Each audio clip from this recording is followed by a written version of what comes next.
So today I want to talk about mic modeling tools, mostly software, and the benefits that it has as an educational tool. So if you're learning audio engineering, this can be a super valuable tool for you to use. And the example that I'm going to be using today is the Mic Mod plugin by Antares.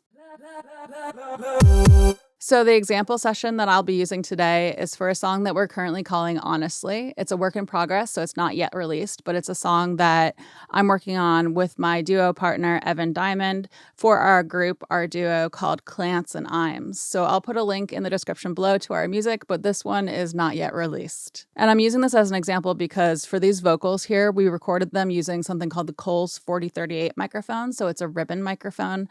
And I feel like it's a very good example microphone to use for this functionality because it is pretty warm. It's pretty far along the spectrum of, warmth to bright as far as microphones go.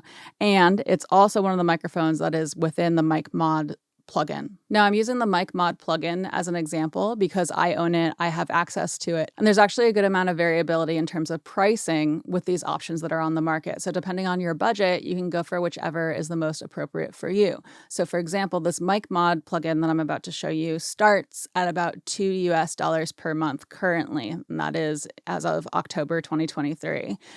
Whereas if you get a mic modeling system that includes hardware, like a microphone, those can go up to $1,000, maybe even a little bit more.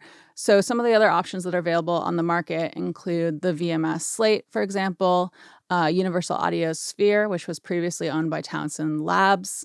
There's also IK Multimedia's T-Rack S, and there are more options out on the market. And I'm sure there will be more added as time goes on. So feel free to check that out, investigate which options are best for you.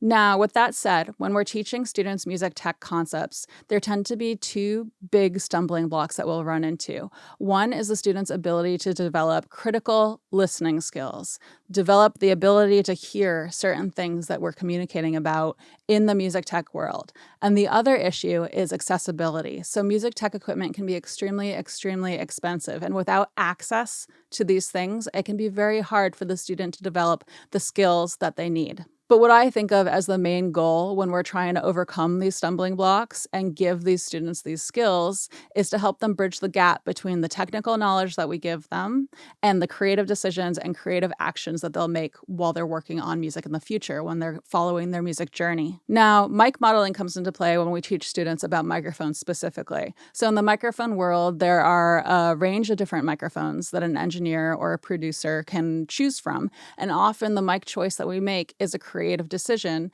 and it's based on the sound source, it's based on the style of music, it's based on a range of different things. And what the producer does is they think about their creative goals for the piece, often having to do with the textural goals for the piece or what have you, and they'll select the microphone based on that. They use their technical knowledge about different types of microphones in order to choose one and use it in their creative work. So for example, common microphone types are ribbon, dynamic, and condenser microphones. And if we want something warmer, we might, for example, go for a ribbon microphone because ribbon microphones tend to be warmer. Whereas if we want something a bit brighter, a bit more like a poppy vocal sound, for example, then we might go for something like a condenser microphone. But the point is that these microphone choices are often a creative decision that is driven by technical knowledge. So when we teach students about the different microphone types and how they're built and how they're made and how they sound, the hope is that one day they can then have an informed decision about how they want that to affect their music. So when we're talking about microphones, we're teaching about microphones. This is when something like Mic Mod could come into play and be very, very helpful. So I'm going to show you this plugin. I'm going to kind of explain how it works, and then I'm going to talk about some more of the benefits of something like this. So I have this vocal track here. I'm going to insert my Mic Mod plugin. I'm just going to search for it. And this plugin's made by Antares. They made Auto-Tune, so you might be familiar with them for that.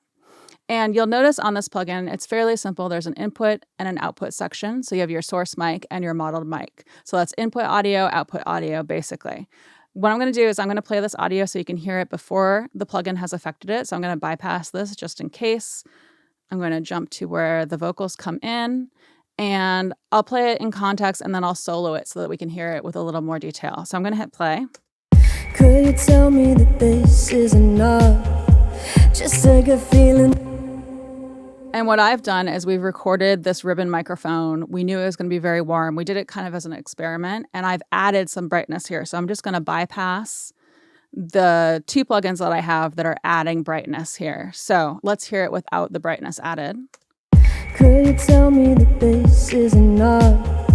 Just a good feeling that I'm falling in love. So it's very muffled, right? So I'm going to solo it. Let's listen to it.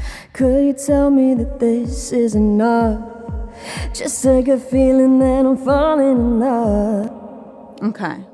So with this plugin, what I can do is I can choose the input microphone. So if I want to be honest, we recorded with the Coles 4038. It's an option on this list. That's part of why I chose this session. So I'm going to choose that as my input, and I'm going to guess about what our proximity was to the microphone. So how close the singer was to the actual microphone. And I'm just guessing here. But I can then choose with a click of my mouse a different microphone. So let's say I regret my decision. I want to make it much brighter.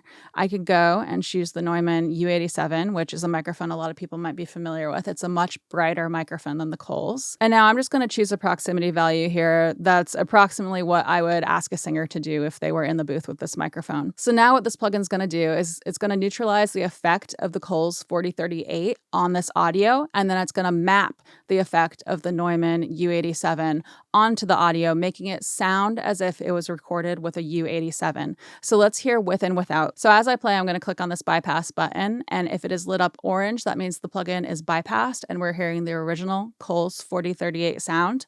And when it's not lit up orange, that means that the plugin is in effect and we're hearing the simulated U87 sound. Could you tell me that this is enough? Just a good feeling that I'm falling in love. I've been hiding my heart for way too long, but you could figure it out. So maybe take me home, honestly. I see your face in the moon, baby. Oh. So hopefully you're able to hear a bit of the difference there. The Neumann U87 should sound much brighter than the Coles 4038. And this plugin has a huge range of different microphones that you can choose from here. So it's a lot of the industry staples that you see in studios all the time. If you're someone that's in studios often, you might recognize a lot of these microphones. There are a lot of commonly used, sought after microphones. Some of these are extremely, extremely expensive. Some of them cost more, tens of thousands of dollars. So the thing about this is that this improves accessibility extremely. If you're trying to teach students how different microphones sound so that when they are finally in a professional studio, for example, you can, with a click of a button, change between the microphones and have it simulate as if you recorded with any of this, cabinet of microphones that are available within the plugin. And all that's in a plugin that only costs a couple dollars a month compared to a microphone cabinet that could cost tens of thousands of dollars, if not more. So I think the accessibility benefit is pretty clear here.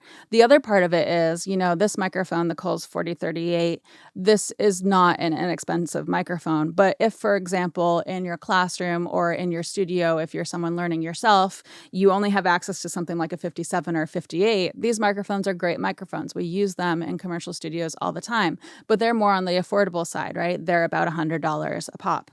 So you could, for example, record with one of these and then set that as the source and model much more expensive microphones using, the right-hand side here. And just so you can see that, if I go to Shure, we have the 57 and the 58 as options here on the list. So that could help you with accessibility and cost issues as well. And another added benefit to think about, besides just modeling a huge mic cabinet worth of microphones, is the fact that if I were working in a traditional setup, I would have to hear this audio with each of these different microphones, I would actually have to have the singer sit there and re-record multiple times in order to hear that. And I would have to unplug and replug microphones. So it saves a lot of recording time and effort as well. Now, I like to think about a producer choosing their microphone as similar to a painter choosing their paintbrush. I think it can have a huge impact on the final creative work, and it is a decision that's driven by technical knowledge with creativity in mind. But there are other variables when recording as well, right? Things like the microphone placement, the preamp choice,